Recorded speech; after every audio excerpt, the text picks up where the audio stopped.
A very good evening, all. Hello, how are you all? I hope you all are enjoying well and enjoying the chapters.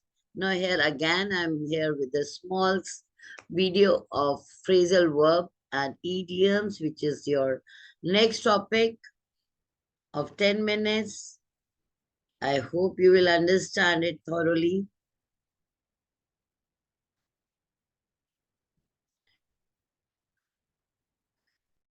So, here you can see phrasal verbs and idioms, which is very important topic for you. And students, once again, I will tell you, practice and practice again, which will take you to the success. Now, what are phrasal verbs and idioms? Verbs, simple verb, getting up, sleeping, everything. Sleeping, jumping, talking, moving, shaking hands.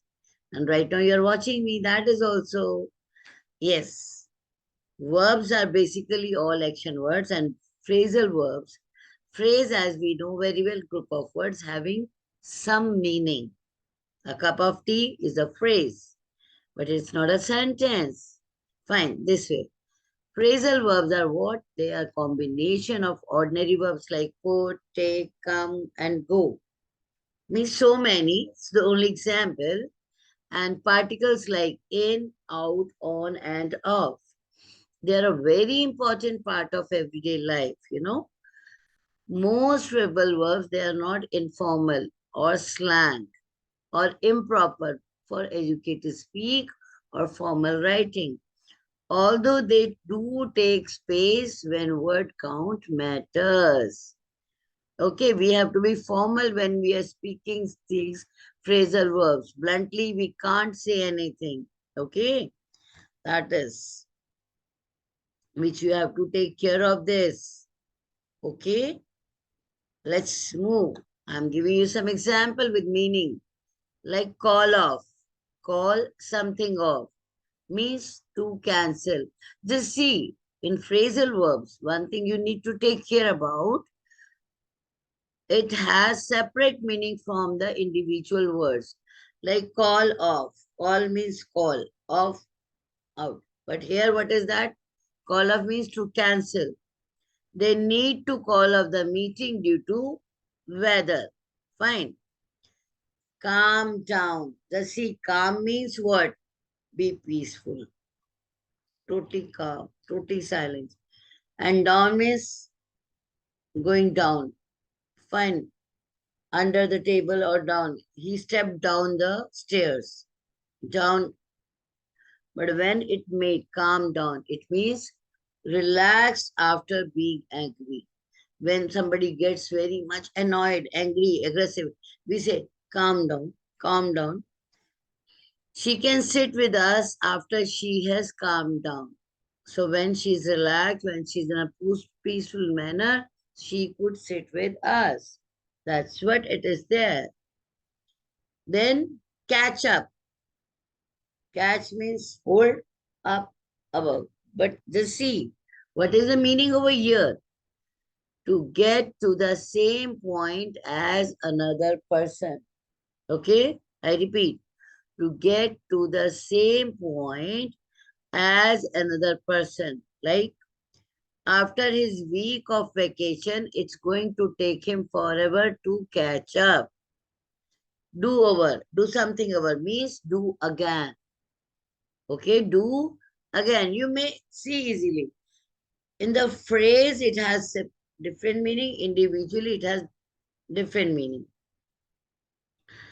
He has to do the email over means again because he sent it to the wrong person. When you're sending some email to somebody wrong, someone wrong, where we need not to send. So what happens? We send again. Okay, we have to send again. So again, do over means do again. He has to do the email over because he sent it to the wrong person. Eat out. Eat and out. Fine. So now here, eat at a restaurant. Look, let's cook lasagna tonight. I'm tired of eating out. So I hope you're aware what are the phrases. Phrasal verbs basically. When we use verb in the phrases, it becomes phrasal verbs with the phrases. Now, before I tell more about phrases, let's discuss about idioms. What are idioms? As this exercise for what? For idioms. Okay, so you need to take care of this. An idiom is a common word or phrase with a figurative, non-literal meaning that is understood culturally and differs from what its composite words denotations would suggest. Fine. Means, what does it mean? What does it want to say is that basically what is there? Idiom is either common word or a phrase with a figurative meaning. It's what we say literal meaning is different, but what it is understood is different. For example, apple of an eye. Now see the meaning of apple. What is an apple? A fruit. Eye. Our eyes. Fine. So apple of an eye. Apple of our eye means we are taking apple from our eye. No, not at all. It means loved, whom we love a lot. Or your brother is apple of your eye. Fine. My younger sister apple of everyone's eye. So everybody loves. That way you see the meanings get changed. Okay, that we have to take care. Same way in the phrasal verb happens. Individually they have different meaning, but when it comes to the phrase, it contains different meaning. Same way here. So the word together have a meaning which is different from the dictionary definitions of the individual words. As this I told you also. In other words, an idiom is a group of words with a figurative, non-literal meaning which cannot be deciphered, means taken out by looking at its individual words. So in many cases, what happens? Idioms started off with literal meaning, but lost them as they move away from their origin. Like for example, common example is of an idiom is give up. Give up. To say give something up there, space. But here give up is entirely different. Means becoming restless or just we leave everything. Hopeless we become. That is called give up.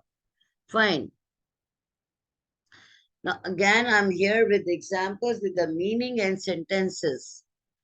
Now, for example, egg and chicken condition. Just see, what is egg? We eat chicken also, hen. So what is this?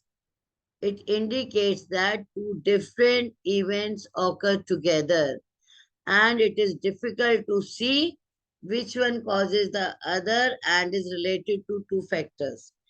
Each is a condition that causes the other. Now, for example, I don't know if you need to buy a new laptop. I can make some money with the old laptop and then buy a new computer. So this event is what like chicken and egg condition. Okay, let's more move towards another one. Bird feed. Bird feed basically was that generally bird feed is what?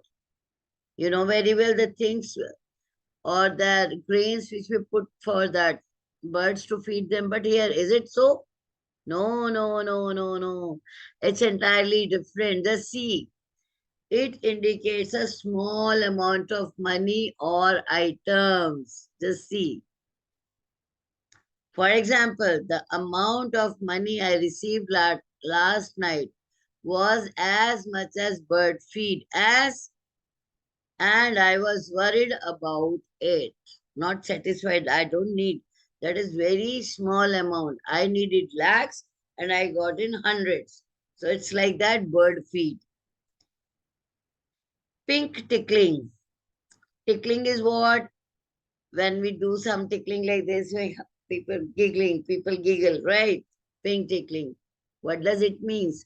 Very happy with the situation, very pleased with the situation. That is called tickling. My uncle was tickled pink that you called on her birthday. When you made him call, so he got pink tickled. Okay. Green with envy. Green means what? All over prosperity. And envy is what? Jealous and also here means that to be very, very jealous or envious. So she really envies me because I can get shopping as much as her want. Big fish. So big fish means whale, dolphin, shark. No, no, no, no, no. Let's see. This statement is used to describe that the gain or person to be gained is valuable. Fine, just see how the meaning gets changed. Totally changed. Right. If John accepts what he will come up with next year, he will be big fish. I hope you all are understanding with examples I have given. Now I'm coming again to phrasal verbs. We are telling you something more. But yes, before that, I will just request you to go through each and every word thoroughly. You have to understand this. It is very, very important for all of you. I just again explained you about the phrasal verbs. And it is, let's see over there. They are multi-word verbs that, like single word verbs, convey actions of the body and mind both. Speak up. You know what is the meaning of speak up? Speak. Okay, speak means tell something. But what up comes up? Fine. See, speak up means up above. But here the meaning changes totally. That speak loudly or figure out. We think about this, right? Figure. Figure is different, out is different, or occurrences means turn up. So phrasal verb consists of a basic verb plus another word or words. It can be an adverb also, it can be a preposition also. For example, I told you speak, which is basic verb, up is what? Preposition. So some phrasal verbs, they do require direct objects also, like someone or something. For example, call Lorenzo back. Call Lorenzo back. Call is what? Verb, basic verb. Lorenzo is the name, and then back is the adverb. So these two or three words together form a short phrase, which is why these are called phrasal verbs. See, students, I'm telling you with the example, with the logic, so that you can understand those things thoroughly. Phrasal verbs can often have different meanings from the basic verbs that they use. For example, speak merely means to talk. However, the phrasal verb speak up means to talk louder. Yes, so you need to work out on. We have to be careful. Now see, I'm just giving you a little more example. How are phrasal verbs different from prepositional phrases? Be careful. While phrasal verbs can contain preposition, the same preposition can also be used in prepositional phrases. Now see the difference which I'm telling you. Here comes the difference. I looked up the directions. I looked up the direction. Here it is phrasal verb because looked up is a unit. Looked up is a single unit. It means that to locate information in reference material. Okay. And now if you see another one, Amy looked what? Up the road. So here it is not same unit. Here looked up is not a unit. Here it is a prepositional phrase. Amy looked up the road means what? Up the road is what? It is a prepositional phrase. So it means here it is not looked up, it's not functioning as a unit. Fine. So the word changed. Like following means it is followed by the road, which is the object of preposition. Okay, before leaving, I give you one more thing. Tell me, what is the difference between work on and work out? No difference? Sure. Then why I have written twice? Need to think. I no, same word has two different meanings. How come? Let's see. So there are also some phrasal verbs that look exactly alike, but they can have different meanings. Though they look the same, the phrasal verb work out, but it can have a different meaning from work out. Like, see, our plan worked out. It means we got successful. Our plan worked out. So we got successful. The woman worked out at the gym. Means she exercised over there. Our plan worked out. We got successful. But in another way, in the context of the gym, the meaning totally got changed. It changed. The meaning is exercise. So my lovely, lively students, take care of these very things. I will be coming again. Practice, practice, read more and more, read more and more. This is the Guru mantra of success. Key mantra of success is that we need to work again. Grammar is also like the maths only. The more you practice, the more you know, the 100% chances of getting all the things. So again, we'll be meeting soon in next video. Till then, take care, keep enjoying, keep learning, keep practicing. Don't go for rote memory, not at all. Don't cram anything, not at all. What we have to do, read aloud, read aloud, read aloud again and again, 5 times, 7 times, 8 times, and then definitely we are the winner. Bye bye. Take care. God bless you all. See you in the next video soon.